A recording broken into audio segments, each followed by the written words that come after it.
What's good? We back with the Boxing Clinic for more. Y'all know what it is. One time for the one time. We back on live. We live. Got a few topics to talk about. We'll just brainstorm Q&A towards the end of the live stream. So shout out to all the brothers out there in the boxing community, LDBC, YTBC, wherever you at in between. Shout out to all the haters as well. And today we're going to discuss the sanctioned belt bodies, the four major ones: WBC, WBA, IBF, and WBO. And shout out to everybody on July the 4th, Independence Day. What's up, homie? Roman Jesus, what's going on? Alex Santos, King El Ray, what's going on, my brother? Everybody that's live and in effect and direct up in here. We're gonna kick it off in a minute. So if you're just the fan going in the background is just keeping the air circulating, man. And yeah, we back, man. We back. We dropped a few videos already today. I prepped some videos just in case. So now we get into the prep video case with the Madonna video. But yeah, today we heard Degale drop that belt, and we're gonna talk about that towards the end of the belt. At the end of the belt, what's up, Juan? Towards the end of the video, we get into the sanctioned belt body. Somebody asked me to do a video and discuss the sanctioned belt bodies. If you don't know, the WBA belt is the longest reigning major sanctioned belt body. I believe it had a different name, but then I think it was WBC, IBF, and then a WBO belt. Now, the WBO belt just really in 2006 it finally became considered a major belt. It wasn't. You didn't have to have a WBO belt to be considered undisputed. 2006, you needed all four of the major belts then, but you only need three of the four, or three, the WBC, WBA, IBF, I believe, to become, undisputed. So, the WBC, a lot of people see that belt. A lot of people see that belt as the belt that really matters.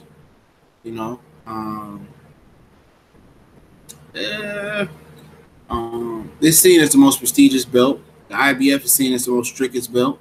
WBA is the most longest reigning belt, and the WBO belt, like James Tony said, we don't even count that one. The WBO belt, you can start there. That belt is a top ranked Golden Boy belt. It's more exclusively top ranked than Golden Boy, but a lot of the champions that hold the WBO belt are affiliated, especially at the major weight classes, with Top Rank and Golden Boy. You know what I'm saying? Jaime Munguia, who's trying to who may be close to closing the deal for Golden Boy to be his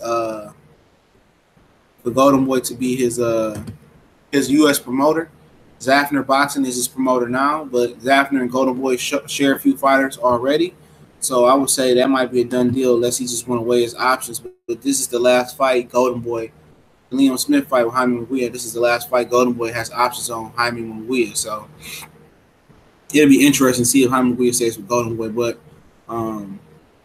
But usually that's how it goes, man. At 175, that's Kovalev. He's an HBO main event guy. Super middleweight is Gilberto Ramirez, WBO champion. It's Billy Joe Saunders at middleweight. Jaime Munguia at 54, 47. Top ranked Terrence Crawford. Maurice Hooker and Alex Saicedo supposed to be fighting for that belt, so that might go back over the top rank. WBO 35, Raymondo Beltran, top rank. 130 WBO belt. Christopher Diaz, top rank guy, should be fighting and win that WBO belt pretty soon. 126, Oscar Valdez. He's the top rank guy. Isaac Dogbo, who Top Rank has options on at 122. And then, the rest is the rest, you know what I'm saying? So, the WBO belt is really, really hard. It's really, really known as a top ranked belt in some Golden Boy, and it's a belt that's less respected. What's going on, Punchline Pugilism?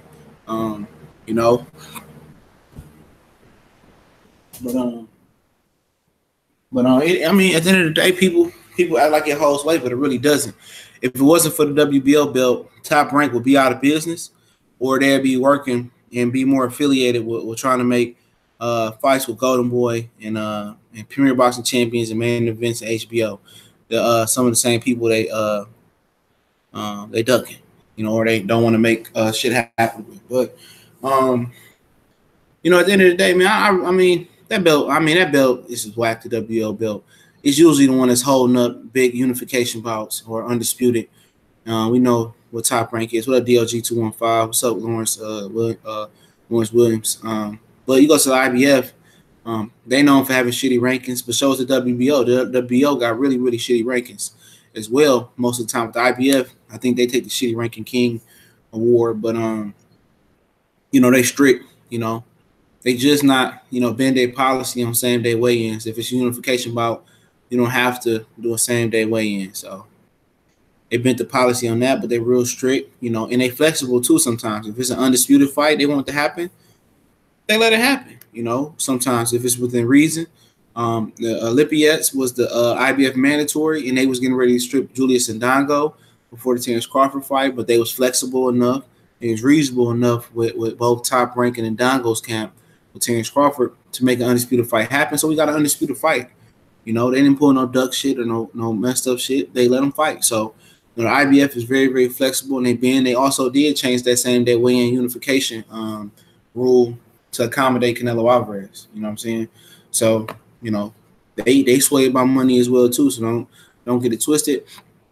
WBA, you starting to see they full of shit. They just moved their offices somewhere, because the president's Mendoza's daughter, she went to college at Columbia or somewhere. So that's interesting with them. But they've been seen to have a pipeline from Eddie Hearn pockets to their back pocket. So the WBA, at the end of the day, they trying to start a fake old random drug testing and stuff of that nature. But now we seeing they are what they the frauds that they are. Saying the president said sometime last year they was gonna reduce the number of belts, from just one super belt from reg to, but they end up taking away a regular belt in some ways, sanctioned belt bodies. Excuse me, allergies. They end up taking the belt away and bringing them back in certain weight classes, like with Albert Machado and Gervonta Tank Davis. It was only one belt, and they said we want to get it down to one belt. They actually have three. They have a WBO intern belt, they have a WBO regular belt, and they have a super belt. Now, the super WBA belt is designed to promote unification bouts with other sanctioned belt bodies. You know what I'm saying? If there's no super champion, it's just a regular champion. If you defend your belt 5 times, you could become a super champion. If you unify, you could become a super champion. With the regular WBA belt, I don't believe you can become a super champion. You can't unify that belt. You know what I'm saying? So at the end of the day, the WBA super champion has a mandatory every 18 months. Not every 12 months. He gets an extra 6 months to have a mandatory. So I just read that and I thought it was cool to share. So yeah, they money hungry. They just as money hungry as the WBC. WBC, they money hungry. Their rules depend on a committee. A committee votes, I believe. And if you have enough money to sway the majority of the committee, you can have it your way. Similar to what Jose Ramirez is doing to reach his progress. However you want it, you can have it your way. So all of them swayed by money. Most people say that that WBC belt is the most prestigious belt. You can say that. What's going on, Sheldon Holmes? What's going on, everybody else in the chat? Jamal Davis, Eric Jenkins. What's going on? But yeah, it is what it is. I definitely think the WBO is the grunt of the family. If I had to rank them, they're all full of bullshit, man. The IBF is the strictest, but the green belt is seen as the most prestigious belt. You know what I'm saying? So, I just, take a minute just to break that down real quick. But, it's all bullshit. But if you didn't know today, you catch my video, James Degale dropped his belt, and it sounded like he might not fight Billy Joe Saunders. It sounded like James Degale actually ducked Jose Uzcategui. That's what it's looking like. Because there's reports coming out here saying Billy Joe Saunders is pricing himself out, or James Degale is pricing himself out. There's not enough money in the fight to accommodate both fighters. So now it's rumors going around that James Degale could go ahead and slide over and try to face the winner of George Groves and Callum Smith winner. When it's plenty enough time for him to fight Jose Uzcategui and defend that belt, and then face the winner of Callum Smith and George Groves. Which is supposed to be announced this week, which I still ain't heard anything about the announcement to end the first season of the World Boxing Super Series tournament. So James Degale, if he doesn't fight Billy Joe Saunders or another big fighter, you know, which I don't really know who's available, you know, but if he don't fight another big fighter or move up and try to get a Badou Jack rematch, which that is an option for him, you know, if he want to move up and advance that Badou Jack fight loss, I don't see, you know, him doing that because Badou Jack is not going to get a rematch versus Adonis Stevenson right now. But, you know, it was rumored that Billy Joe Saunders and James Degale was going to fight September 15th, the same day as Canelo and Triple G. And that would get you boxing, you know, all day probably almost, with a little bit of hiccups in between, or a little bit of quiet time in between those fights. But, you know, James Degale just blatantly ducked Jose Uzcategui. You know, there's no two ways around it. You know, they ducked him. They definitely ducked Jose Uzcategui. Degale already knew that dude was all wrong for him. And Jose Uzcategui is a guy who moved up from middleweight. He lost to Matt Korobov. We don't know who Matt Korobov is. The same guy Peter Quillen vacated his belt and was on HBO trying to chase down Triple G. And Andy Lee ended up knocking him out, you know. So he moves up to super middleweight to make it a little bit more interesting. You know, he's been up there for quite some time. But his resume and Jose Uzcategui ain't, you know, all of that. But it seems like the extra weight, the 8 pounds, have worked for him. He seemed to be a puncher. He's from Venezuela, I believe. He's fluid in his combinations, and I think he really made an impression and made a name for himself over here in the United States by, you know, pretty much dog-walking Andre Dirrell twice. The first fight he got disqualified, which I don't think he really hit him after the bell, and that's when the uncle punched him and stuff of that nature. And then the second fight, he just dog-walked Dirrell. I knew Dirrell didn't have a chance, even in bringing Virgil Hunter. After that Arthur Abraham situation, I was there that night. I just didn't think he was going to be the same fighter. You know, I think he showed that he was a little bit soft in that situation. He came back soft, you know. But, yeah, James Degale blatantly ducked Jose Uzcategui. You know, I think it was a duck to go ahead and drop your belt and fight Billy Joe Saunders. See, that takes you back to the point I said. The dudes from the UK think boxing revolves around the UK. They think boxing is a major sport in the UK. Shout out to Eric Jenkins for the super chat. I definitely appreciate it, brother. You know, they think everything surrounds around the UK, like the boxing world revolves around that little country. It doesn't. You know what I'm saying? So they'd rather do, you know, duck moves like drop their belt and just, you know, fight in the UK and act like it's a big fight. If that's the case, y'all should make y'all British Commonwealth belts more prestigious, you know? Because there's no issue, it's no reason for James Degale to duck his mandatory and Jose Uzcategui for any guy in this division. Because there's no guy in this division that brings enough money, you know, unless he wanted to build a unification bout, and maybe they can make an exception for him then. But, you know, honestly, I see nobody in this division right now that brings so much money or that's coming up or coming down for James Degale. Well, he say, you know what, I got to duck Jose Uzcategui. There's nobody in this division that merits that. You know, it's nobody that's like, okay, I'm a, you know, fuck Uzcategui in the belt. I'm bigger than the belt. I'm gonna make $5 or $10 million fighting, you know, Billy Joe Saunders. No, you know, and both of them, and it comes out, both of them is pricing themselves out for the fight.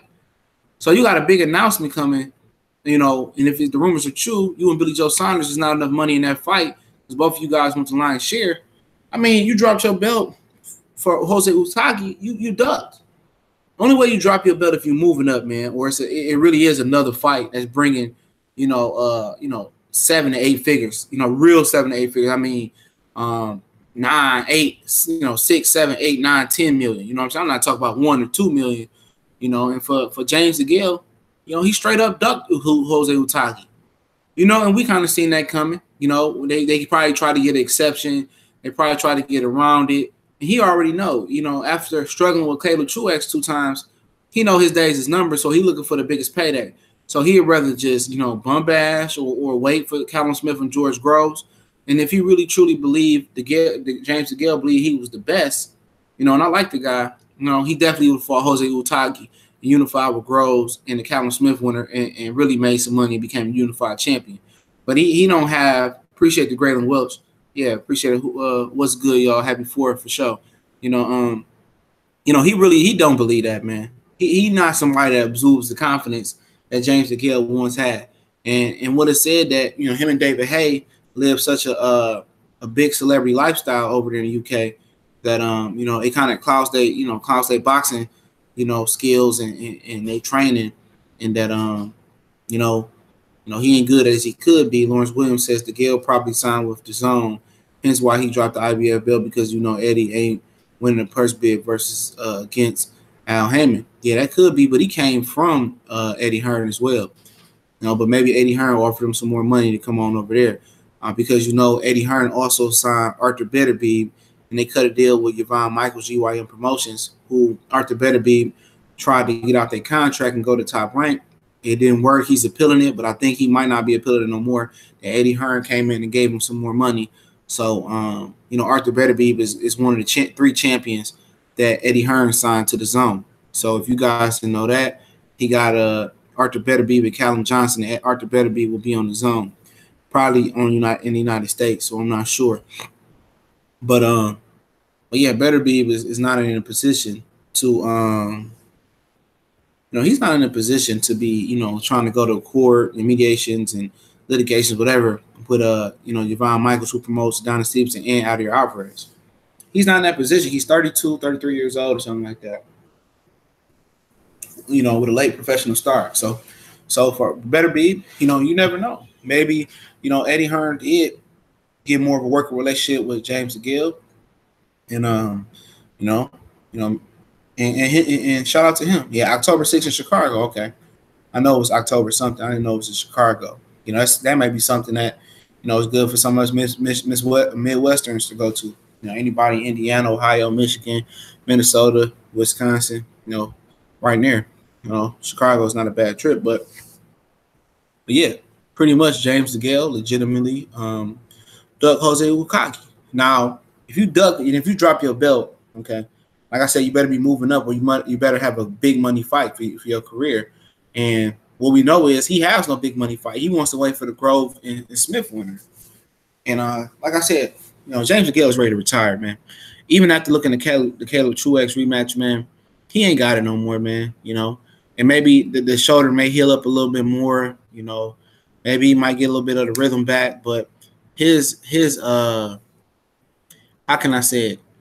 His mental, you know, his mentality is that he's so good, he's better than everybody else. You know, he's like a stuck-up boxer, you know, and he really thinks he's above everything. You know, it ain't even confidence, it's arrogance. You know, shout out to Bracey, man. What's going on, brother? It's arrogance, you know.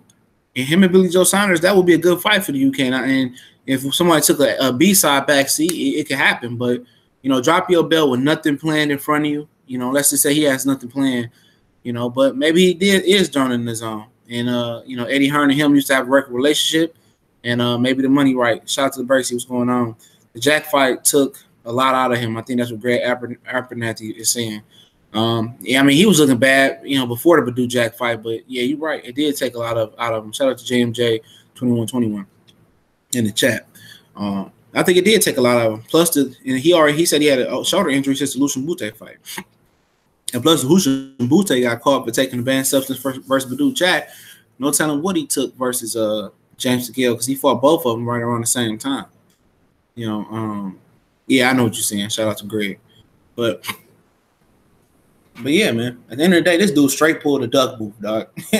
He pulled the epic duck move, man. And I like James Degale, man. I've been saying that he was one of the better boxers at 168 for quite some time. But yeah, man, if you're gonna drop your belt, you better have a plan. You know, if he came out and said, well, I don't feel like I'm healthy enough for Uzcategui or whatever. No, he just dropped his belt because he knew what time it was. They knew Uzcategui, what he did to Dirrell, and he knew what time it was. And like I said, man, I mean, you know, the UK people, they don't talk about that, though. You know what I'm saying? Shout out to Marlowe's Corner one time. But they don't talk about that. They don't talk about how James Degale dropped his belt. That ain't in the UK news. You know, you hear a couple channels, you know, Hatman talking about it, this guy talking about it. But, you know, I'll guarantee you they're not blasting them. You know what I'm saying? That's the UK way for the most part, you know. You know, they live in their own world. So if he ends up coming back versus UK fighter, that's a big fight for them. Like I said on many occasions, a big fight for the UK is not they definition of big and massive and whatever they use is different from our words of massive, big, major fight. You know what I'm saying? So because they had their own drum, they like those local fighters. You know, they like the boxing marathon with 1,000 fights on the undercard that absolutely means nothing. And for me, I like to watch fights that actually mean something. If it's a prospect making their debut, a prospect, Ryan Garcia, Shakur Stevenson, Mick Conlon, whoever, T.O. Lopez, if these guys are moving up and they're just getting started, I like it because it's nice to look at and see where they may need help at and where they're really good at. If it's a mid-grade fight, two contenders trying to get a title shot, I like to watch a fight that means something. You know what I'm saying?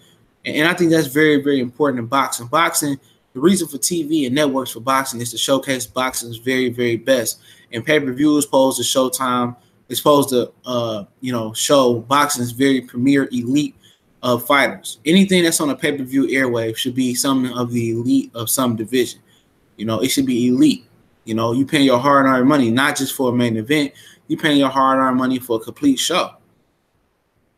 You know, honestly, you know, yeah. And if you're paying $15 for HBO and Showtime to watch boxing, you want to see some solid content. You don't want to see no mismatches, or you don't want to see no bum bashes all day. You don't want to see the Rios and the Danny Garcia and the Porters and the Bertos and stuff of that nature, or the Spences and the Ocampos. You don't want to pay to see your money to see that type of stuff. You don't want to see that. You want to see good fights. At least you want to have one good fight on the card, a really, really good fight, elite type of or solid fight. You know, but you know, they and next up for Uzcategui, who should be fighting for the vacant IBF now, is Caleb Plant. And that's a very, very interesting fight, man. Caleb Plant versus Jose Uzcategui. That's an excellent fight right there, fellas. You know, Uzcategui is a guy moving up from middleweight. Caleb Plant was ranked at middleweight as well, so I take it that he once fought at middleweight. And you know, the styles make fights. You know, and they really do. And it should be a very, very interesting fight. You know, Uzcategui is a guy that's tested. You know, Caleb Plant is a guy that's not as tested. You know, and you can look at Jose Uzcategui's, box rec. It's really not. It's not star-studded, but he got some solid guys with some solid records on there. You know what I'm saying? And his style is he's aggressive. He got fast hands. He can punch. You know, he really, really can punch. And with that being said, Caleb Plant is a guy that likes to box on the back foot, box side to side, front and back, and more finesse to his game. You know, he's a slick fighter, quick hands. You know, his nickname is Sweet Hands, but you know, this may be a bad style for Caleb Plant, in my opinion. You know, he would try to outbox Uzcategui, but the problem with Caleb Plant is the problem with George Groves. I see it with him. I'm trying to think of any other fighters that I see this problem with. Saddam Ali, all three of them guys had the same problem. And that problem is they all like to box on the back foot too much. They all move too much, a whole bunch of unnecessary movement. And I know it's early in his career. I see the same problem with Devin Haney. You know, I see the same exact problem with Devin Haney. All that movement is too much movement. You know, you need to sometimes get on that front foot and be aggressive and really get leverage on your punches. Well, Jose Uzcategui, he gonna come forward. And Caleb Plant may be boxing for some point in time. But the problem I seen with the Porky Medina fight in El Paso with Caleb Plant, he didn't get on the front foot, you know. And people say, well, he can't punch. He can punch. It's just the fact, does he want to take the aggressive nature to punch? And if you don't plant and hold your ground and really sit down on your punches versus a guy like Jose Uzcategui, he going to be all over you. And once you move so much and doing all that unnecessary movement on the back foot and moving side to side, you're going to get tired. You're not going to get the proper leverage on your punches to really hurt Jose Uzcategui. If you don't hurt a guy like Jose Uzcategui, he gonna come after you and eat all day. So if Caleb Plant gonna find that balance to be more aggressive, to get on the front foot and kind of push Uzcategui back at least 20-30% of the fight, that's the next maturation for Caleb Plant, is not to be so defensive and so finesse. He needs to come forward and be very, very aggressive. He needs to sit down on his punches, fight from the pocket a little bit more, and come forward and press Uzcategui back. I guarantee you, if he doesn't press Uzcategui back, man, Caleb Plant gonna get knocked out, man. I'm trying to tell y'all that. Let's see what the chat is talking about. King Eric says it's a great matchup. Shout out to Marlo's Corner. Graylin Welch, excellent fight. Y'all think Plant got enough heat to keep Uzcategui honest, though? I just mentioned that. Jamal Davis, Caleb Blank has no power and is overrated. I disagree. He has power. If he didn't have no power, Porky Medina probably would have ate his face. He has power. He just doesn't sit down on his punches. And that's the problem. So Duce 09, they don't have the power to stop the pressure. That's what I need to see. Exactly. That's what I mean. Yeah, he cooking some. He going to have to go to work to the body and move outwork him. And George Groves is a better puncher than Plant, though. He sits down on his shots more than others. Groves, I just think, needs to learn to balance it more. Exactly. Groves don't come on that front foot where he can get more leverage, but on the back foot, George is a solid puncher. Alexander has that problem in welterweight too, as far as keeping pressure fighters off of him. Eric Jenkins, he beat the shit out of Marcos Madonna, though. I give him that, but yeah, I agree. Eric Jenkins, these should be good tests for Plant. This fight will give us a scale of where Plant's first game is. Yeah, this is the ultimate litmus test for Caleb Plant. He's a guy that been running his mouth a guy like. He's slick boxer, box front and back, side to side.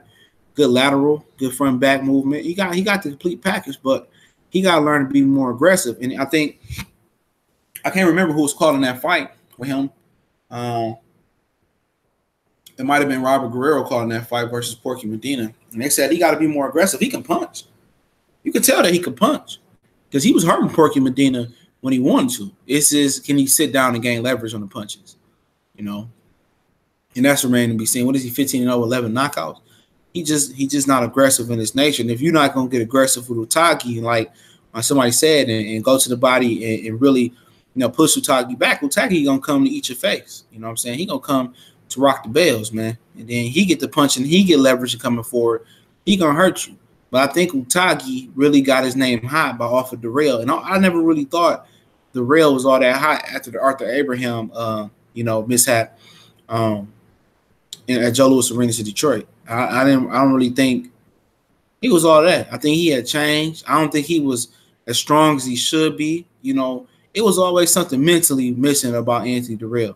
He was a little bit soft, a little bit timid. Even the Carl Froch fight, he just moved entirely too much. He had so much ability, but never really lived up to astute boxing. Why didn't Plant enter the World Box Series tournament? Would he have got farther than Robert Brandt? Probably not. Nobody entered the World Box Super Series tournament. None of the Americans entered it. Gilberto Ramirez, Jesse Hart, Caleb Plant, David Benavidez. That's how he got his shot, because Callum Smith didn't want to fight Dirrell in Flint, Michigan when they tried to move from California. And Callum Smith said, F that, I'm enter the tournament. Nobody of importance entered that tournament but people from the UK. Robert Brandt was a middleweight that they got to move up. So that tournament didn't hold no weight. That tournament is not going to produce the best super middleweight. The best super middleweight is either going to be David Benavidez, Uzcategui, Plant.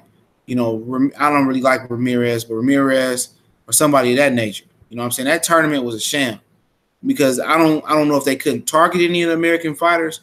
But when they didn't target any of the American fighters and they didn't let Andrew Tabiti into the cruiserweight tournament, that's why they didn't get no U.S. TV date. It was no interest from Showtime, Stephen Espinoza, Al Heyman. If none of their fighters was in this tournament, it was no interest to showcase that tournament. Stu Boxer said something else. Rob Brandt is American, and he entered. Yes, Robert Brandt is American, but they conveniently picked an American that was no threat in that tournament. They went down a weight class and got a guy that was no threat in that tournament. Robert Brandt ain't with nothing. Ain't with none of the major networks or managers or promoters. I don't know why they didn't get any Americans. That's something you have to ask Sutherland and Richard Schaefer and those guys. But like I said, I don't know why they didn't get none of those guys. So I can't comment on it. But I can just tell you the best super middleweight is not being produced by that tournament winner, like it is in cruiserweight. Donald Banks. Donald was Plant is cool. I met him in Lancaster at the Kaufman Alexander fight. We chopped it up, took a few pictures. He's a cool dude. I was telling him. Yeah, he seems like a cool dude. That Sakibika fight would be a good test for him.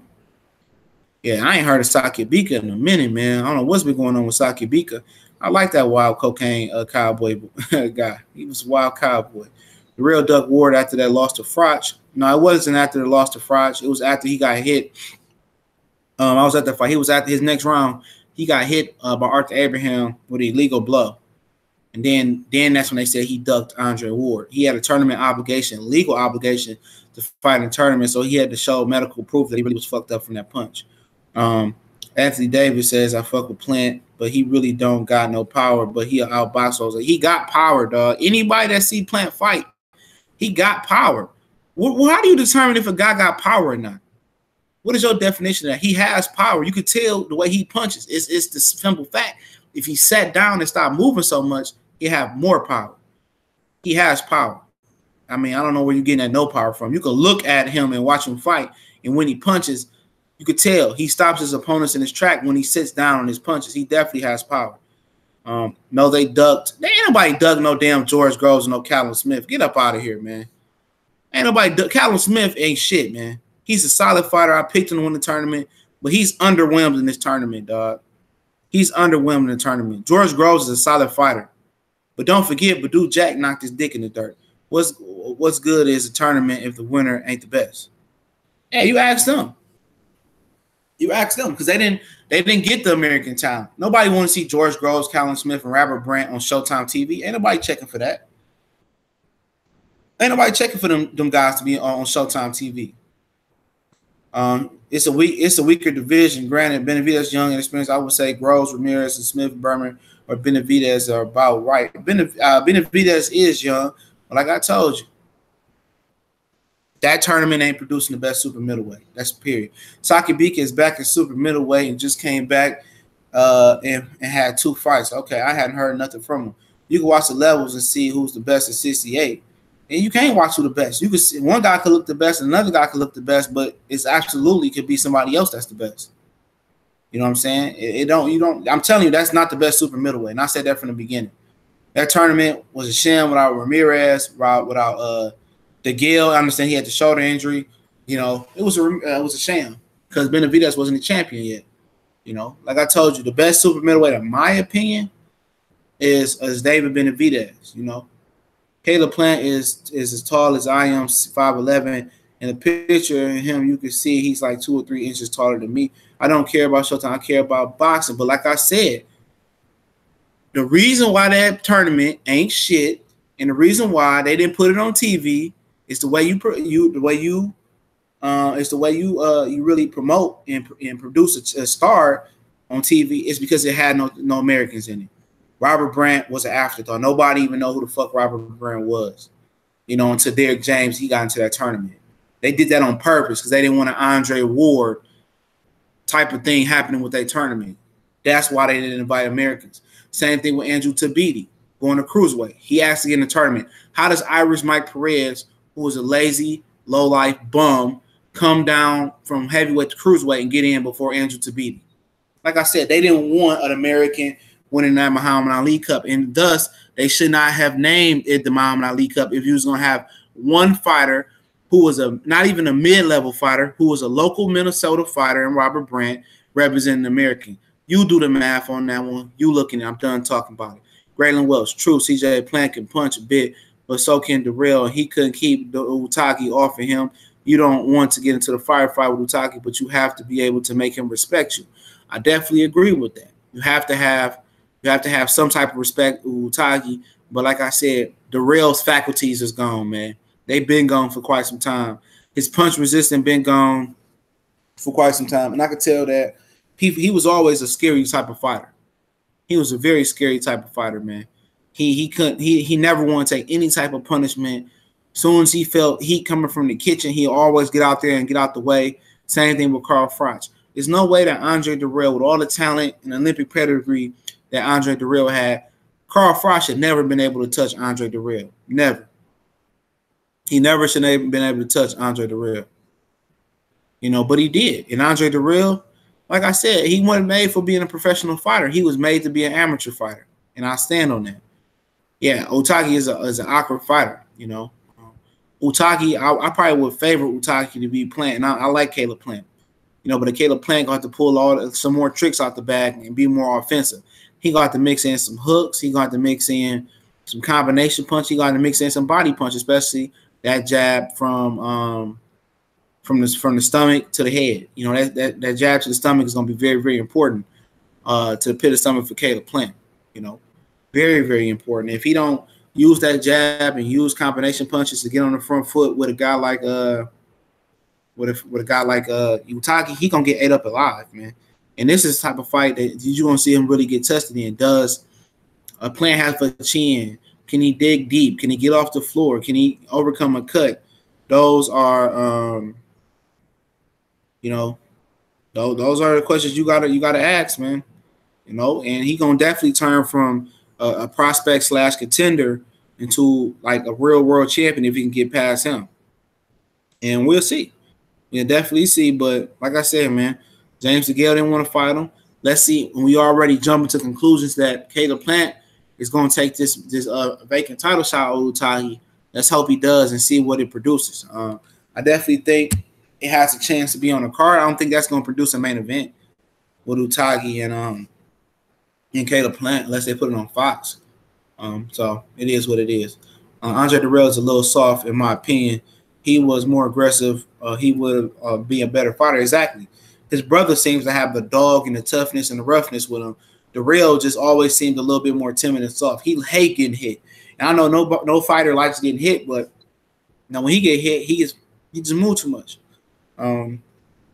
Is Plant ready for this? You know, he seemed to be talking a big deal. He seemed to think he's ready for this. So, you know, let's see. You know, let's see if he's ready. I mean, let's see if he step up to the plate first, because his handlers might be like, no, we're not ready for this. But he can be. Like I said, Matt Corbat beat Jose Uzcategui at middleweight. This guy ain't invincible, indestructible, man.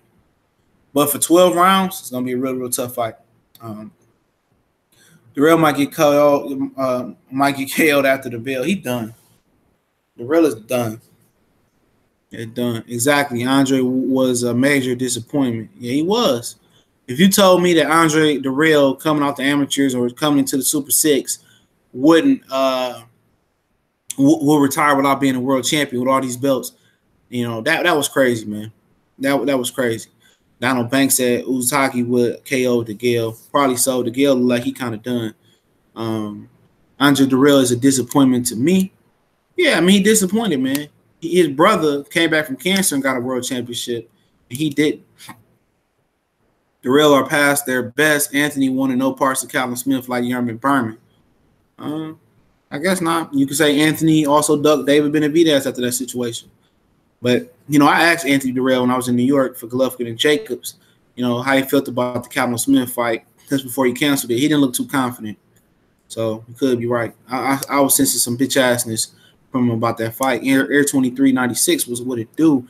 I saw that they already crowned Ukazi's camp, though, in a recent pic on Instagram, although it seems that they're going to enforce a mandatory Plant right away. Okay, yeah, he already was an interim champion, so that means Uzcategui has become the full champion. Okay, he was an interim. I don't really see too many interim champions for the IBF, but it was. So Uzcategui is the champion. So shout out to him. But he probably will fight Degale first. So that's what's up, man. I mean, I'm not Degale, but Plant first. So that's what's up, man. I definitely want to see that fight. And yep, you're right. You know, congratulations, you know, to Jose Uzcategui, the new IBF, you know, super champ. So I think he has become the champion. So shout out to him. You know, good for him. But he's going to have to fight a mandatory first. And if Caleb Plant, if they're going down in order, Caleb Plant is the number one contender. So, like I said, that should be a great fight. You know, and you know, we should see, man. We should see. What did you make of Uncle Dirrell's actions? Totally uncalled for. Should be banned from any working in any corners in any sports. But guess what? Boxing don't have a international commission, nor a federal commission. So, you know, his son turned pro. So, you know, shout out to his son. You know, Plant will be Degale. I would like to see Plant get the IBF. Degale is done. He looks slow and looks like he had no power. Yeah, that shoulder is an important part of your body. The shoulder is made up of very, very small muscles, man. Very, very small muscles. I mean, very small bones. My mind is off of it. I'm looking at this Instagram video of Montana Love. You know, yep, Uzcategui's made new IBF superweight champion. Yep, it's in the news line. So, you know, I can't believe Degale didn't want to fight that guy. You know, that's one thing about Amir Khan. He's an arrogant son of a bitch. He don't know nothing was good for him, so he'll jump into any fight. Degale seemed like he got a little bit more sense. You know, yeah. Any questions? You know, I'll take any questions right now. But yeah, that was foul what his uncle did. They cleared that situation up. But like I said, Anthony Dirrell is looking to fight David Benavidez. That fight could fall in September. I'm looking forward to Uzcategui and Caleb Plant fight. You know, I'm definitely looking forward. But the thing about it is, like I said, ask any question right now, boxing related, or I'll take any question. The thing about that is, man, I would want to win my title in the ring, dog. I stand on that. I definitely would want to win my title in the ring and not have a hand to. Don't you want to cherish the moment and just soak in the moment of you beating a guy and getting your title, putting it around your waist? You know, that's something that Uzcategui didn't get a chance to have happen. The world didn't get to see Uzcategui get crowned. We all just know he was an interim champion that turned champion. Degale's recovering from a recovering alcoholic. Got to give him props for still fighting. See, I didn't know that. I know you like to party, and that usually means alcohol. I think Eubanks should challenge Uzcategui. The fight Eubanks need to just sit down and just get his daddy out of his way. Just listen to Floyd Sr. He definitely threw out all the progress that he made. You know, after the Uterman fight and after the Abraham fight, he threw all that progress out from Groves and fought like an idiot. He fought like a complete idiot with George Groves, man. That was a major setback for him. He got too much ability. Montana Love's supposed to be back Showtime this month, right? See, I don't know. I don't know. I just know he do all them dances and all that Showtime shit. I like him as a fighter though. I like to see Montana Love go far. Air 2396. Trying to see Degale go down an awkward spiral like this in his career. Degale amateur gold medalist to this now. Damn, I'm gonna miss seeing his sister. Like I heard Floyd was trying to help his sister. His fine too. Sister code. But at the end of the day, like he said, he liked to party, and if it's true that he got an alcohol problem, you know, you can get away with certain things. You can get away with certain things when you're younger. It's like you can go drink and go work out or go to work the next day when you're younger. When you get close to your 30s, and in your 30s, you can't do all that shit no more. Your body don't bounce back. That's why it's so vital that you preserve your body. Once you get close to your 30s, start eating the right things and not really eating so much processed food and smoking cigarettes and cut your vices out, because your body, you know, it's at a real critical point where your testosterone levels drop down and all the other stuff. So, you know, he played himself, and that's why it's never good to eat bad and get out of shape before in between fights and smoke and drink. You know, that's an honest opinion. Anybody that's try to, you know, tell you that weed is from the earth and it's good for your body, no, it's not. All that weed that they smoking is not, you know, natural marijuana. And it's not good for your health. And if it's good for your health, you know, show me an athlete that smoked weed and that lasts in the sport for 15 to 20 years in a combat sport like boxing. It don't do nothing but slow your lungs down, especially if it's not organic and natural weed. And the weed these guys smoking out here is not organic or natural weed. You know, really, even medical weed is synthetic. It's fake weed. A lot of people don't know. And the weed that you get on the street is all chemmed up with type of stuff, man. You know, but hey, each his own. I don't see how Degale got the belt back his last fight. When he got back, he looked weak as hell. Yeah, he looked better than he did before. You know what I'm saying? In the first fight. But yeah, he kind of dug deep in that fight with Caleb Truex. He dug deep. I thought it could win either way though. I think I had it a draw. I had to look back at my scorecards. Let me see. I think I had it a draw. Khan saying the Pacquiao mandatory. Khan is saying he's the Pacquiao mandatory. If Pac it wins, who you got in that one? Pacquiao not gonna fight him, bro. Unless Pacquiao, you know, put Lomachenko on hold. But I really don't care about that fight, man. I don't care. You gotta see what Pacquiao look like when he come back, man. And Khan, you know, I mean that fight is way past its That fight is way past its expiration date. I think I got that fight in here, man. Yeah, I had it. Hold on. I had it 114, 113. Caleb Truex over James Degale. Yep. I had Truex winning by 1 point in the rematch, you know. That was April 7th. Yep. I use OB scorecard, man. It saves all your scorecards and screenshots them. You can say automatically, you can just share them to Facebook, Instagram right away. Yeah, I'm in the D, King El Ray. Eubank is nothing but a hype job. I think Eubanks is more than a hype job. He got a lot of ability and skill, man. I don't get it. You know, he just threw out everything he learned and just, you know, went crazy for George Groves. What do you make of Deontay asking for 50-50, but knowing he's the B-side? Is he waiting for April? Well, I really don't want to talk about Wilder, but, I mean, he took it there. I got time. He should ask for 50-50. You know, after, you know, Eddie Hearn tried to publicly humiliate him. Basically, it's like this. It's like your girlfriend catch you cheating with a side chick, and you got to make it up to her, and you say, you know, yeah, what's good, baby, this and that. That's Eddie Hearn. He cheated on Deontay Wilder, and cheated with him publicly, and publicly humiliated him and stripped him of his dignity. Now you're trying to make up with him with this fake $20 million offer. I will ask for 50-50 as well, too. I'm not taking no backseat. After you publicly humiliated me and stripped me of my dignity, no. I'm going to go for 50-0. I got the world's best champion belt, the most prestigious belt. They voted for it on Twitter and stuff of that nature. Most people think the WBC is the world's best champion. I call it we be crooks like the rest of them. But, yeah, you ask for 50-50. You know, why not? You know, Eddie Hearn trying to make you look like a fool. And what Deontay Wilder is doing is going back and forth with a guy that has the media on lock, because it's not because Eddie Hearn is a powerful guy that he has the media on lock. He has the media on lock because the media don't like Deontay Wilder. You know, whatever Deontay Wilder did, you know, I don't know what he did. Whatever he did, people just don't like him, you know. So why not ask for 50-50?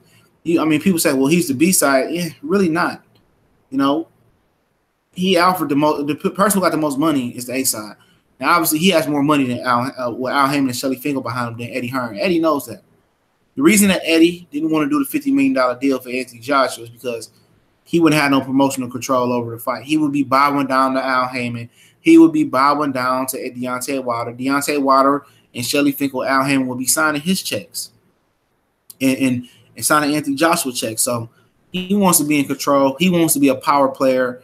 He wants the zone to jump off. And how can you have an entity like the zone jump off when you answering to Al Heyman? You answering to a manager, an advisor, Shelly Finkel. You answering to Steven Espinosa, Showtime. So, you know, that's what it is, man. I'm just saying everything that Eddie Hearn took him through, he sacrificed for $15 million. You know, he sacrificed for a flat fee. He went through the public humiliation. Yeah, he won 50-50. I'm not mad at him. If they can't make it happen, then, you know, cry 2 tears in the bucket, fuck it, move on. Because one day Anthony Joshua was gonna try to need in Deontay Wilder, you know. It ain't gonna be vice versa. And also think about this: why would I sign to fight Anthony Joshua in April?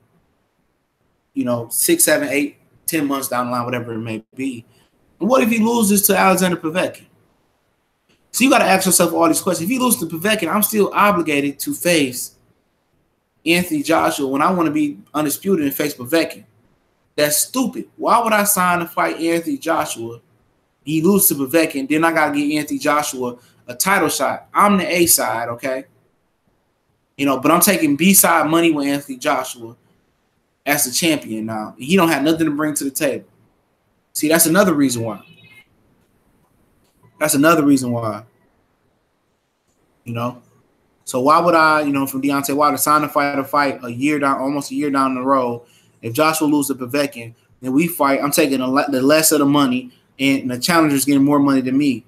That's stupid. At that point, if I'm the champion, he loses, and we actually got to fight. Well, they got to go down to the United States, man. Lawrence Williams said, "My Town Love is fighting July 28th on Showbox." That's also July 28th. You mean on Showtime Extreme? You got to say, because July 28th, Showtime is showing Mikey Garcia and Robert Jr. So it got to be the 27th on Showbox, or it's gonna be Showtime Extreme on Showtime. You know, so maybe that's what it is. Yeah, Marlo's Corner. What's up, though?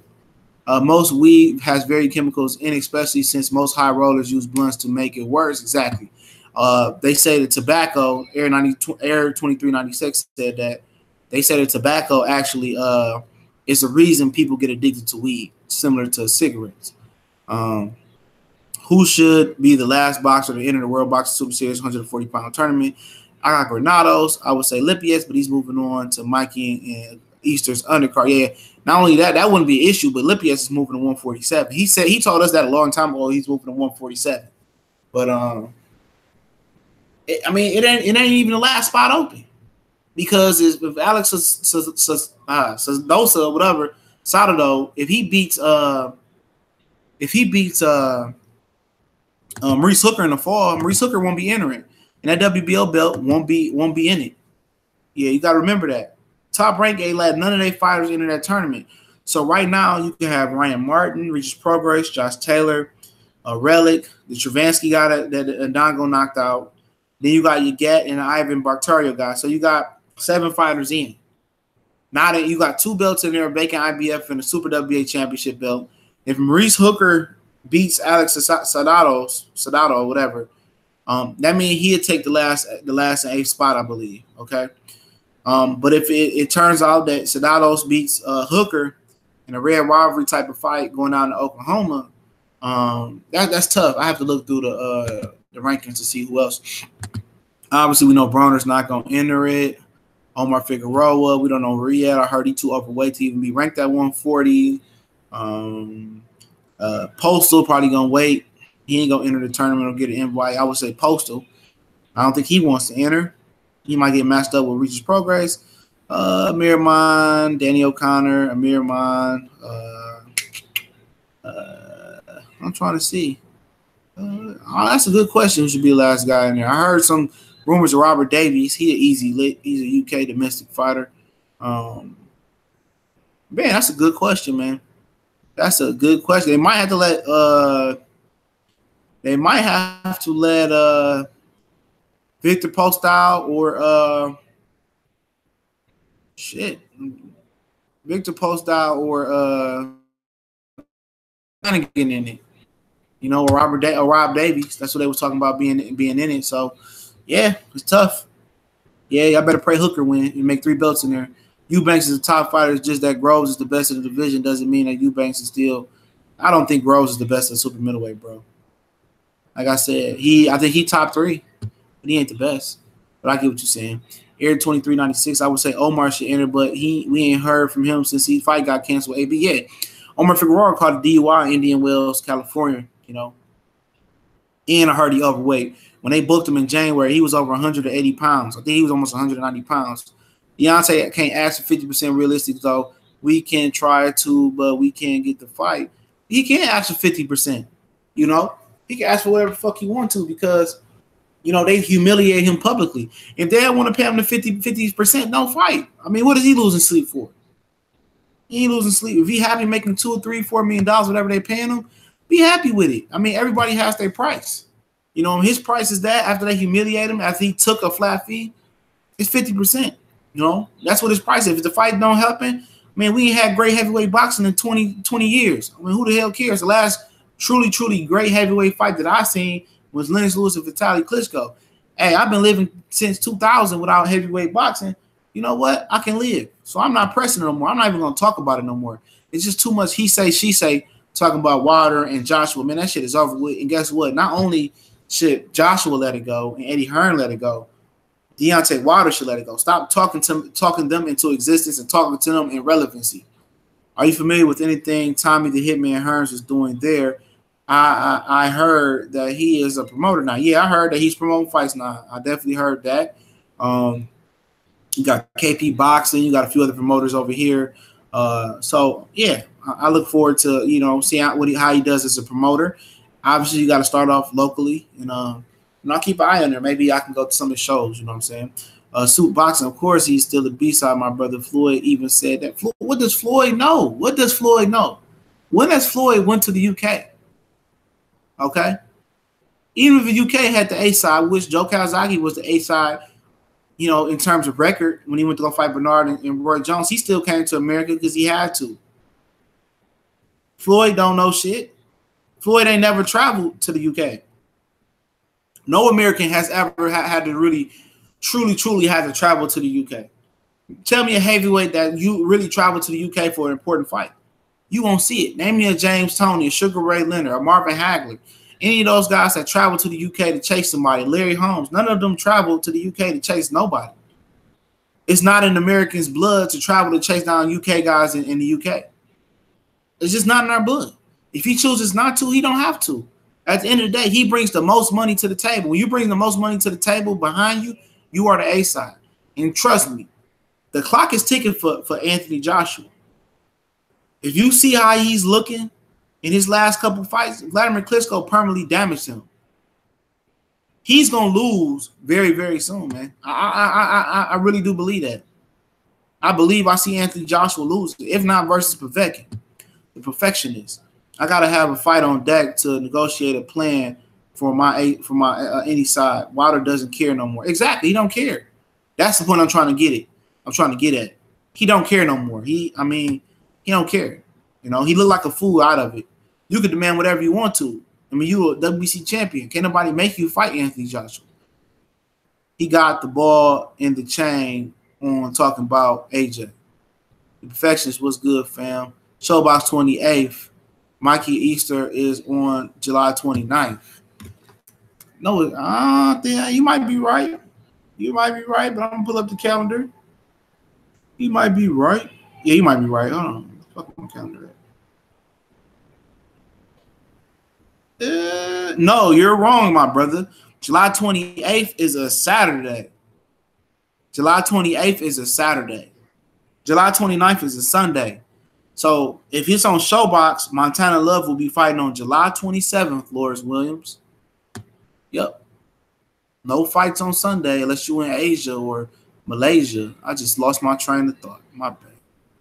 Nah, bro, the tournament would be started by the time Hooker fights Sadasso. Remember, Sadasso will need more time. He got beat up. Yeah, possibly. Maybe they can make that into an entry fight.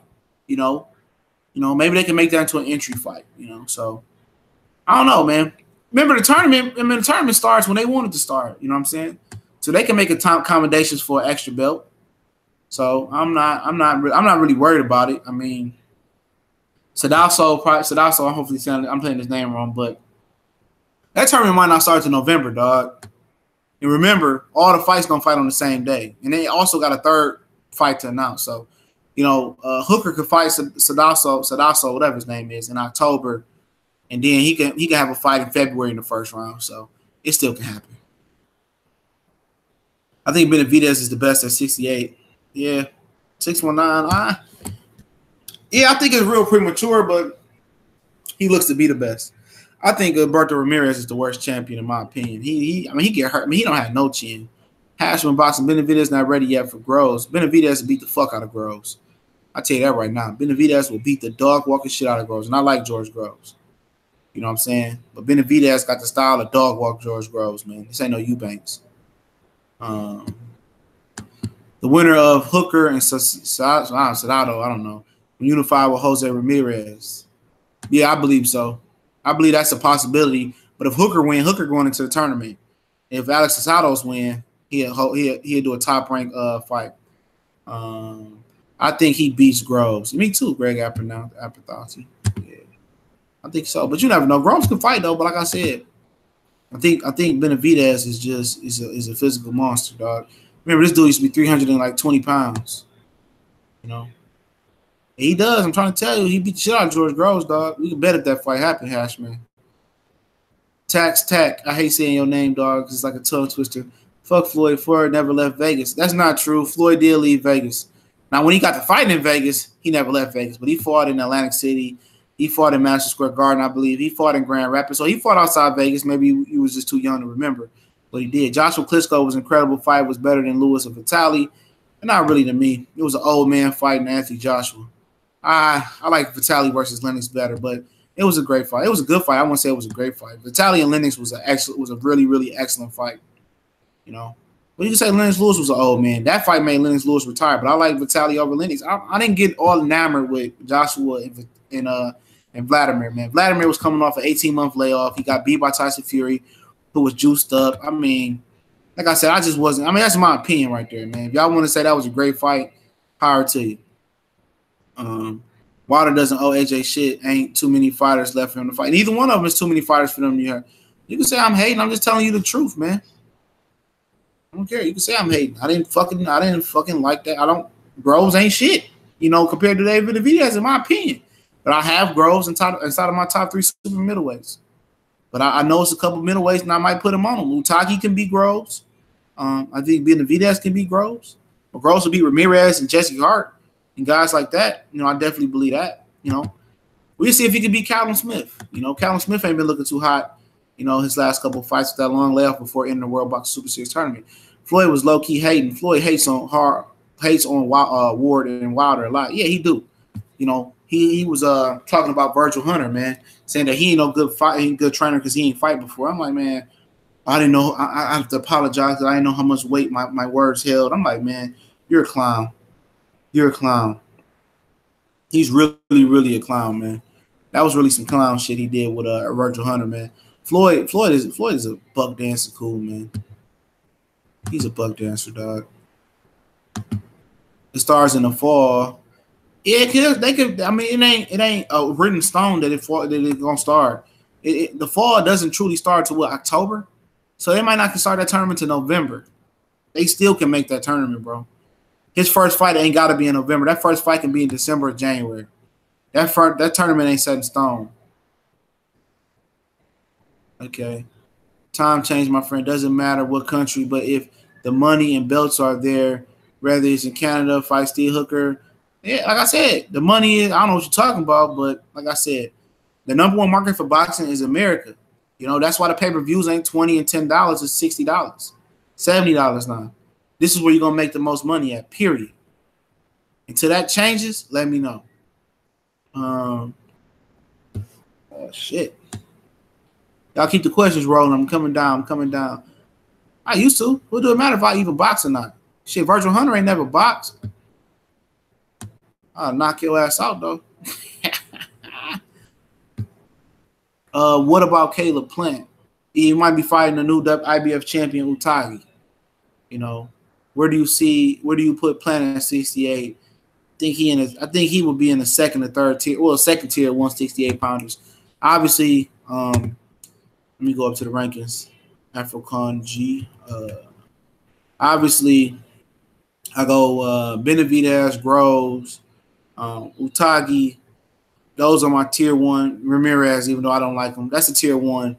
Then tier 2, you probably go Callum Smith, Degale, Jesse Hart. I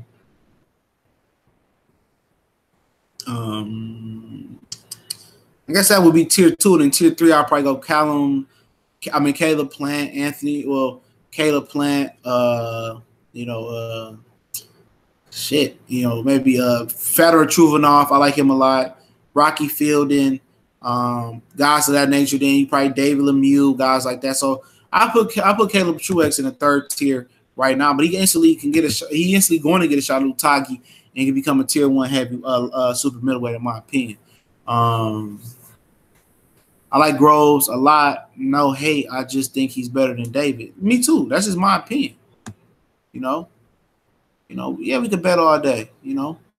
Whatever you want to do. Do you think Prograis will get a home fight in a World Boxing Super Series tournament? Yeah, I doubt it. No, I don't think so. He may. I don't know. Maybe I don't. I don't know. Because in the World Boxing Super Series 140-pound tournament, it's 2 fights already made. That's what people don't know. Relic will be fighting Ed Chuvansky, the guy that Ndongo knocked out in Russia for one of his belts. And then Ivan Baraka fighting Anthony Yigit for the vacant IBF. So that's 4 fighters tied up. So you got other 4 fighters fighting. So you will have Josh Taylor fighting somebody and Regis Prograis fighting somebody. So hopefully if Hooker can get past Alex Casados, Prograis and Hooker will fight in the first fight in the tournament, and Prograis can get a world championship fight. And Josh Taylor would probably be fighting Ryan Martin in the first round. And that's a very dangerous fight for Josh Taylor. Ryan Martin, that's a dangerous fight. But, I think Taylor could beat him. Probably will beat him. Have you heard anything on Andrade supposed to fight? No, Andrade's July 21st card with Yamaguchi Falcoa. It's been canceled because he disbanded from Star Boxing and Banner Promotion, so he no longer has a promoter. That contract has been voided. So until he finds a promoter, then Andrade will be matched with a fight. So he no deal on chill. He on chill right now until he finds a promoter or finds a promotional route or a managerial route that he want to go down. I'll drop a video on Andrade a little bit later if I remember. Yeah, no problem. Emmanuel, the Boston Lincoln Moore, is it even worth it for Regis to be in a tournament?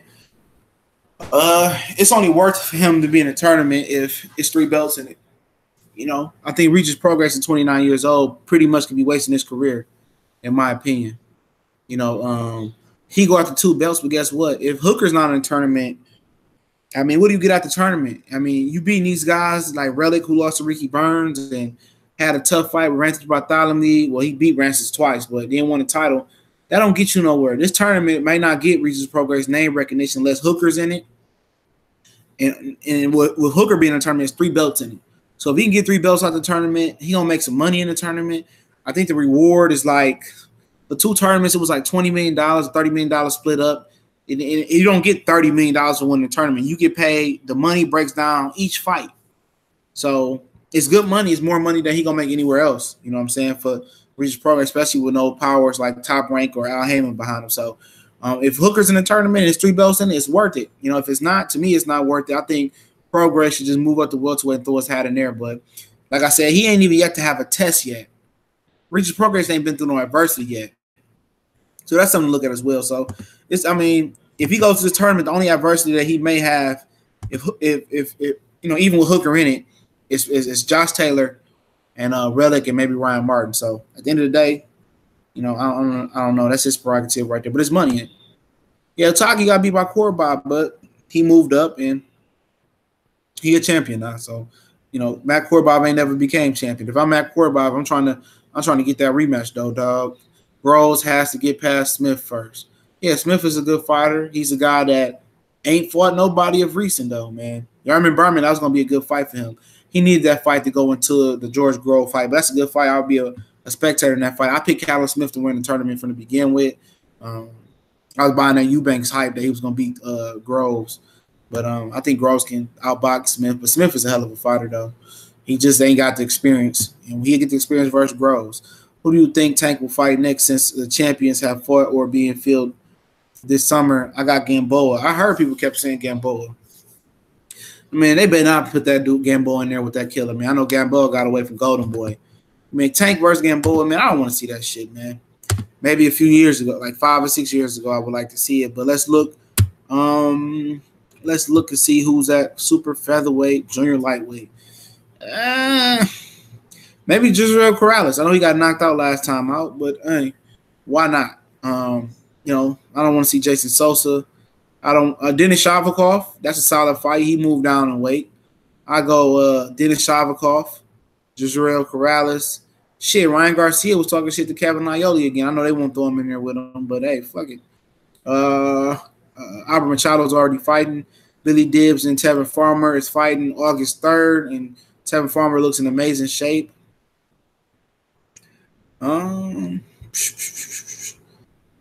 Orlando Salido, I don't know what he's doing. That's a guy, you know, I don't know, man. He's been out too long, man. So I would have to go with Dirrell Corrales or Denis Shavakov. You know, that's somebody from 126 gonna move up, but like I said, it ain't much for Tank to fight. Tank out here saying he gonna fight a big fight. I don't see it. We talking about Gamboa, man. Throw the whole Gervonta Tank Davis away. Caleb is small for 168 and doesn't seem to punch hard. Like I told y'all, dude, he can punch hard. He just don't sit down on his punches is a big difference. But he was ranked at middleweight. Tax exactly. Floyd Coon, but them boy go call you a coon for calling Floyd a coon for the white man entertainment. When I see him come out there and say all lives matter, he came out there and defended Donald Sterling. Then he defended Donald Trump. I mean, I was like, man, I'm done with that guy. Man. I don't care. I don't care, man. That's just my opinion.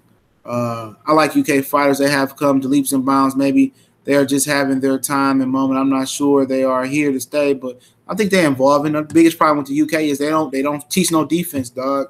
They all fight on the front foot for the most part. Only guys that kind of fight on the back foot got some defense or whatever, whichever one is that I follow is Groves and Billy Joe Saunders. You know, Edward Travansky is trash. Why is he in the tournament? Because he's a mandatory. He's a mandatory for Relic's belt. That's what Edward Travansky is in the tournament. He's a mandatory. That is what I'm hoping reaches progress. A Hooker, a lot of bad blood. That's a good fight. That's a wonderful fight to go to in Texas or New Orleans. You know, but Bob Arum your way though. He paid the WBO probably to sanction the Alex Sedatos fights. Alex Sedatos, he can't. I mean, he a fighter though, but that motherfucker ain't got no defense, dog. You know, Abel Sanchez don't teach no defense. I wonder if Andrade will fight on the Charlos undercard. The Charlos ain't never been a main event. You know, he be fighting on somebody else undercard, but I doubt it. I mean, I doubt if Andrade signed, you know, Lou DiBella or TGB Promotions or Mayweather Promotions or Al Heyman, something like that. I doubt if he get in the PBC network because truly, I don't believe he want to fight the best. I think he might sign with Golden Boy for all you know. Progress will put Hooker in a body bag. Yeah, I think most people believe that. He said, Hashman said Andrade is done, man. Yeah, man, I was a big Andrade fan, dog. I hope he can bounce back, man. He'll make the middleweight division very, very interesting. Emmanuel, I agree, but who Tank fight while he waiting for the winner of Farmer Dib? Like I said, I mean, best hope is Dirrell Corrales or who else I say? Or Dennis Shavakov. I mean, Shavakov is tough. He moved down in weight for Robert Jr. If you wonder, is Chocolito coming back or that to finish? No, I heard he having problems clearing the physical though, but he's supposed to be back on the super flyweight card. I think it's September. 360 Promotions. That's Tom Loeffler's personal promotional company. Farmer about to get robbed. Yeah, he fighting at Luna Park Amusement Park in Australia versus Billy Dibbs. He can't punch. That's the problem with Farmer. He ain't got no equalizer, man. I thought he beat old boy. The Asian guy he fought. I thought he beat him. Guaranteed Triple G retires if he loses to Canelo. Even if he don't, he gonna dunk Andrade, Charlo, and Jacobs. I heard if Triple G win, lose, draw, he's gonna move up, or he gonna fight Billy Joe Saunders next. You know, he gonna fight for the WBO title. I respect Hooker for entering that show. He has got real guts to defend that belt because he could have been like Chicken Ramirez. Yeah. Hooker, if he beats Alex Sedatos, it will enter the World Box Super Series tournament.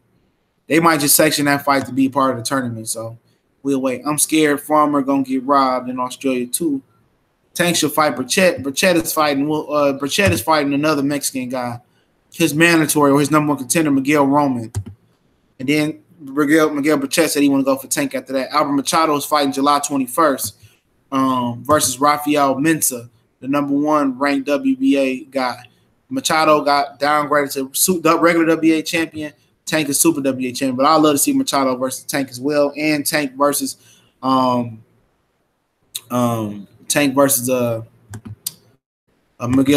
But we're gonna have to wait till the end of the year for that one.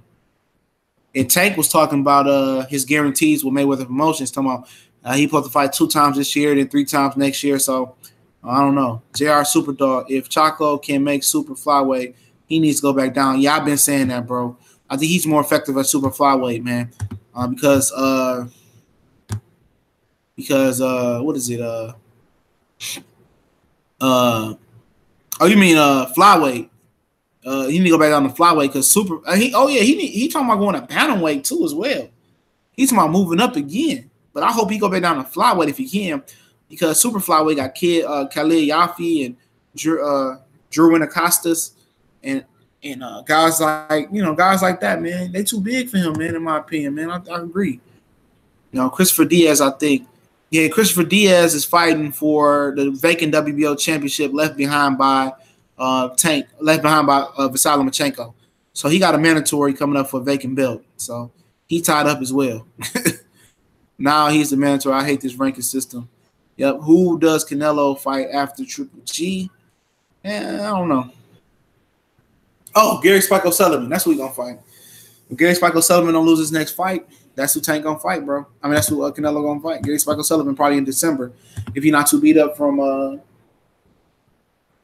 the Triple G fight, because, you know, he got squeezed 2 fights in this year and he fought once, and that's money, you know. Fidel is so talented and massive, and has massive fans. I hope he bounces back. Can you speak about that? Yeah, I thought he was gonna beat Terry Flanagan at 135, but he got injured. Then Flanagan, he vacated when he dropped his belt and moved up. He lost to Maurice Hooker. Yeah, I think the him not being focused early in his career, still training in Puerto Rico, then having a motorcycle accident, I think it was a wrap after that. After Verdejo had the motorcycle accident, I think that was a turning point. He just couldn't come back. He trained with Abel Santos. He trained with Abel Sanchez his last fight, and it didn't work out. So I don't think his body ever recovered from that accident. Tank said he's fighting again in August. Yeah, I know he's fighting one more time this year. And he said versus a big fight, but I'm hearing a lot of people saying Gamboa. But like I said, only person I like to see him fight is Jezreel Corrales, and I'm not sure that he ready to come back to getting knocked out by Machado, or if he has come back, or Dennis Shabakov, who moved down from 135 after Robert Jr. lost to 130.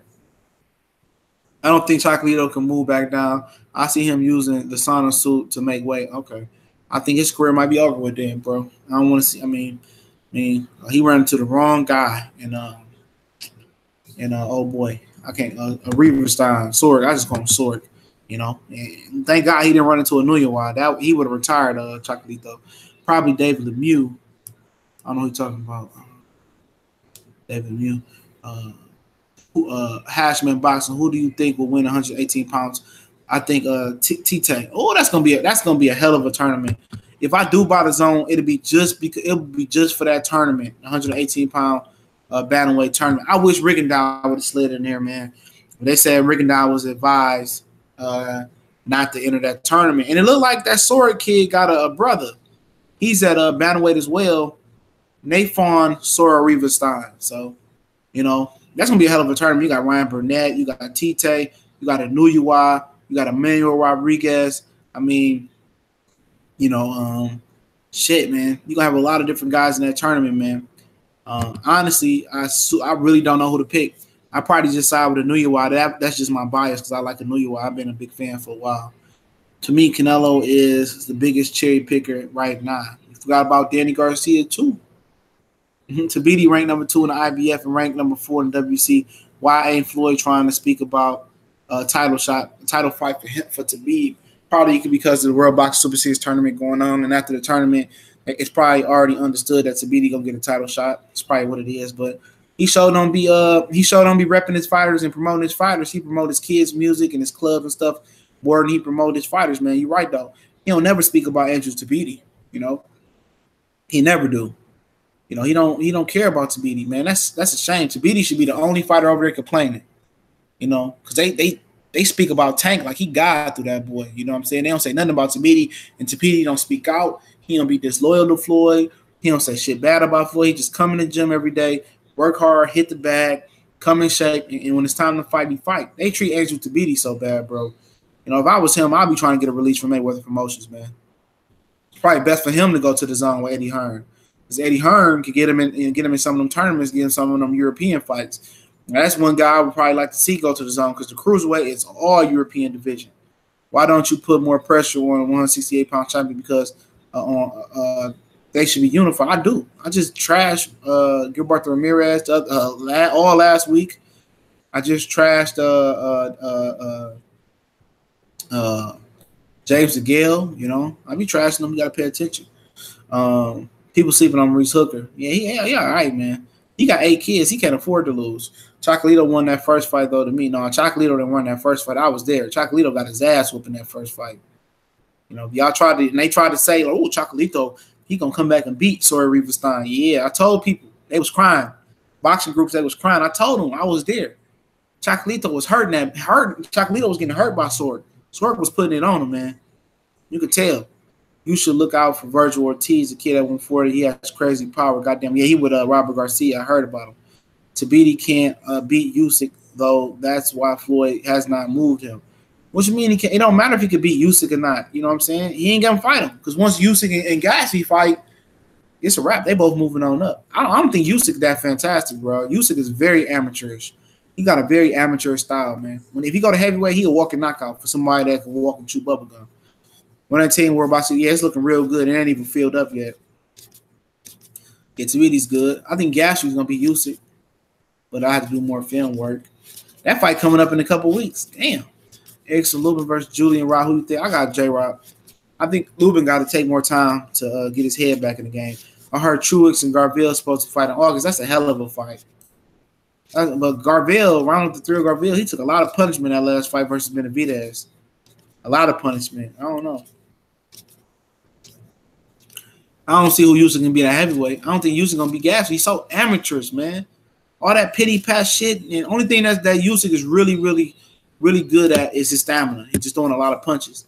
I remember Michael Moore was giving him some work, and that's the guy that was out the ring 2 or 3 years. I think Gasly gonna beat him, but Usyk is talented. He just his offense is very amateurish. If you take that amateurish offense to the heavyweight, he can get knocked out, man. Tabiti looks, I don't know. I think Tabiti looked suspect his last fight. I didn't see it. I know he fought a Teef Coyote. That's the guy who fought Luis Ortiz at heavyweight when Ortiz got caught juicing. Tabiti is in a great position, but sure, Floyd didn't have anything to do with it, though. Hashman boxing, that's a 50-50. Usyk beat Joe Joyce. I'm pretty sure that's the amateurs, right? And then did you know Sean Porter beat Usyk in the amateurs, Quincy Pinola? Yeah, you didn't know that Sean Porter beat Usyk, did you? Yep, the same Sean Porter at 147. Yeah, Donald Banks is going to get his ass unless he changes his style. If Usyk don't change his style, they can say he gave Vladimir Klitschko all he wanted in the gym. That don't mean shit. That's in the gym. Jamel Charlo versus Jerry Hurd. Actually, Corey Lee Boxing was on with Jerry Hurd's trainer today. I was supposed to jump on and do the interview with him. He sent the invite, but I had some other stuff going down at the house, man. But hold on. Yeah, I had some things going down at the house, man. So here y'all go right here.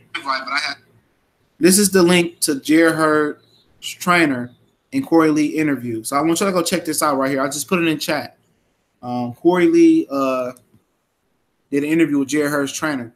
I like Jamel Charlo, though, man. That's my opinion.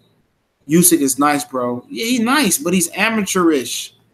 He's amateurish. A lot of people thought he might have lost to British. I thought it was a good fight. I thought Usyk controlled that fight and beat him easy. But like I said, he's amateurish. Usyk is a KO for someone who can walk and chew bub. Yeah, I'm just saying a heavyweight. I'm just saying a solid heavyweight. Yes, Sean Porter beat Usyk, bro. Usyk got stamina because he throws a lot of pity-pat punches. You can't do that at heavyweight. Exactly. Reminder tomorrow is the purse bid for Derevchenko, Jacobs, and J-Rock and Nuyuwa. Yeah, I forgot about that July 5th shit. I can't wait for that one. Eddie Hearn losing another purse bid, Lawrence Williams. Yeah, that was a good interview. Yeah, shout out to Corey Lee, man. Boy, do good work. Lara versus Kell Brook. I have Brook. Man, Lara beat the fuck out of Kell Brook. Lara beat the hell out of Kell Brook. Kell Brook is finished, dog. He finished. He's finished, man. That's just my opinion, man. I think Kell Brook shouldn't have took that Golovkin fight and should have took the he should have took the what's the old boy? He should have took the Jesse Vargas fight and unified that WBO and the IBF, but he didn't do that, man. I can't believe he it was about the money, but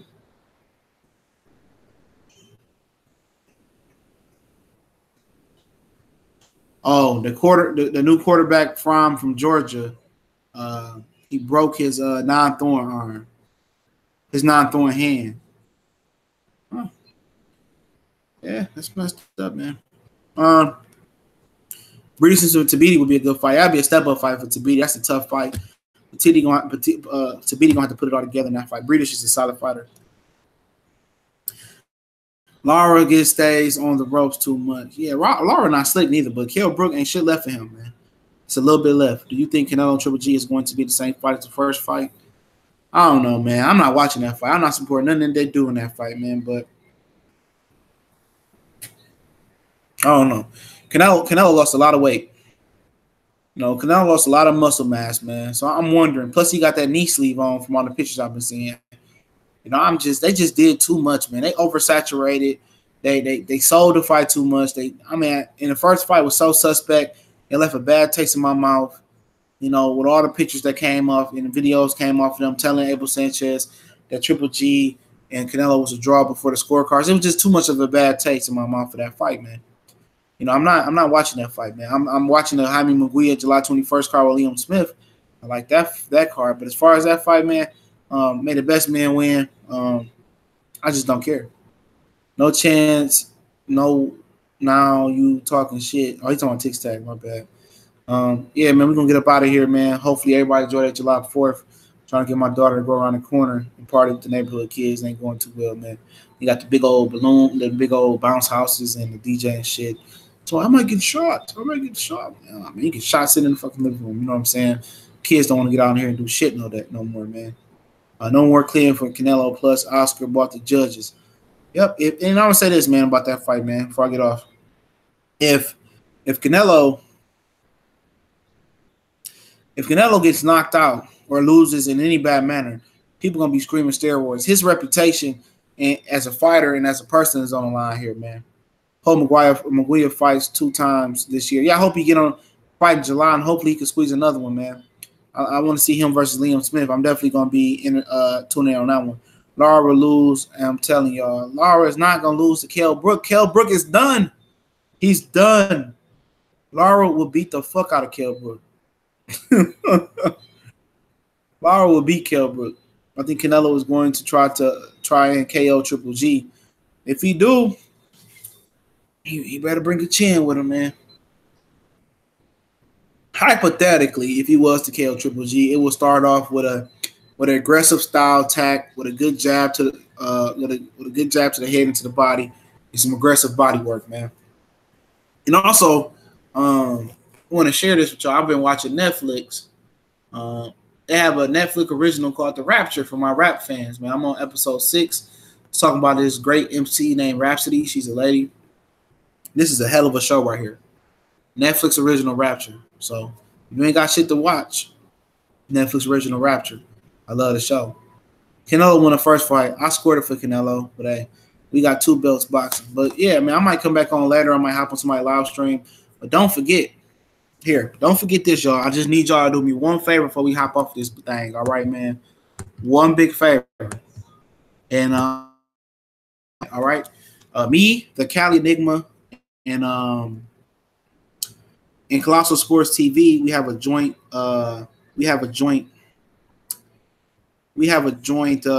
venture. You know, college sports. We talk college sports, and I just want y'all to subscribe to our new channel. I'm gonna put the link in the description. I'm gonna go ahead and drop a video in a few short moments. So I want y'all guys to go ahead and subscribe to us on this link. Even if you don't like college sports, just help us reach a higher platforms. And when the season starts, we definitely gonna really heat it up. The link's in the description. Please subscribe to this new channel. Me, the Cali Enigma, Colossal Sports TV. I'm talking college basketball and football, and I appreciate everybody.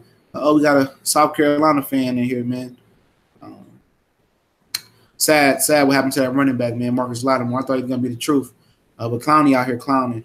But I'm about to go ahead and get up out of here. Appreciate everybody, man.